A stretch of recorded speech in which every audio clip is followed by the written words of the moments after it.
Tell me about them. Well, it's Betty Grable, and she was a pinup girl in the 40s. And the other one is the girl with the flower hat, and she is made in Japan. They're and beautiful. she still has her little pearl bracelet on. Oh, look at that. Yeah, I see that now. Tell us, Matt. Well, you know, I grew up in the funeral profession, and my father also ran the flower shop there at the funeral home. And I remember in the early 1970s, my mother said we had crates of these. They were sold by the gross. They were completely out of fashion in the 70s. And Mother said, Jerry Lee, what are we going to do with all of these vases, these head vases? And Daddy said, I don't know, put them in the dumpster, hit them with a sledgehammer. No one knew quite what to do with them. Well, like all things, things come and go, fashions come and go. In the late 80s, early 90s, collectors started looking at these head vases from the 50s and 60s and collecting them avidly. Prices started shooting up. Now, that's the good news. The crest of the market was about 20 years ago in the mid-90s. 20 years ago, this would have been $50, $60. You know, today, about half of that.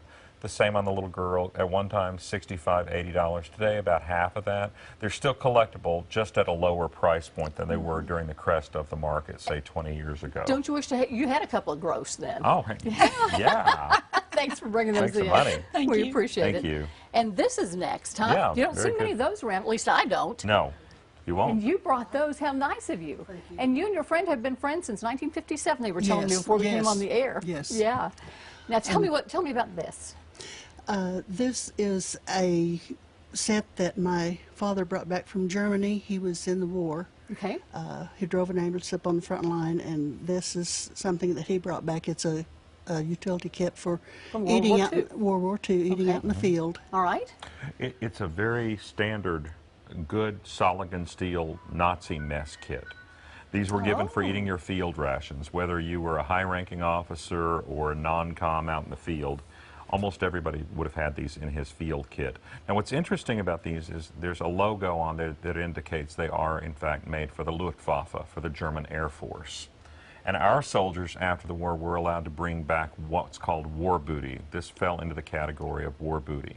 Comparable examples at military auctions have been bringing from $100 to $150.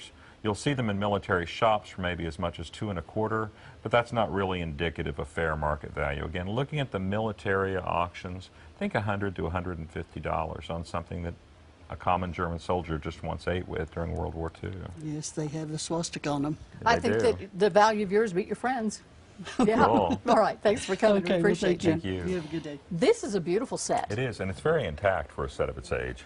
And I haven't seen one with quite that many pieces to it that have come in like that. How did you acquire something like that? A family heirloom. Okay. Cool. These are called sanitary sets. It was the Civil War really prompted these for two reasons. A, we saw so much disease in both here in the South and in the North during the war between the states. And shortly after the war between the states, Louis Pasteur discovered bacteria, as we know it, as the source of most modern illness. And so there was a real emphasis in the 1870s, 80s, and 90s on sanitation. Brass beds instead of wooden beds, washing your hands after you use the restroom. You would have had the basin and ewer, sometimes a slop jar, a waste jar, sometimes a toothbrush jar, a powder dish, a soap dish, a hair receiver, and we all know what the proper name's the chamber pot, but colloquially we call it the thunder jar. You have to get up and use the restroom early in the morning. There it is, under the bed. And what value would you put on that? Something like this on the open market, it's going to have limited utility because it's only going to go in a Victorian room, somewhere between $150 and $225. But that's very nice. Thank you for bringing it in. Thank you. I appreciate it. We appreciate it. We appreciate you, Thank too. you. Always fun. If you'd like more information on a professional appraisal or estate sales service, you can reach Matt at EdmondEstateSales.com and NormanEstateSales.com. And we'd love to have you join us next week for Trash or Treasure. Give us a call. You see it right there, 478-6322. Also, you can contact us through Facebook.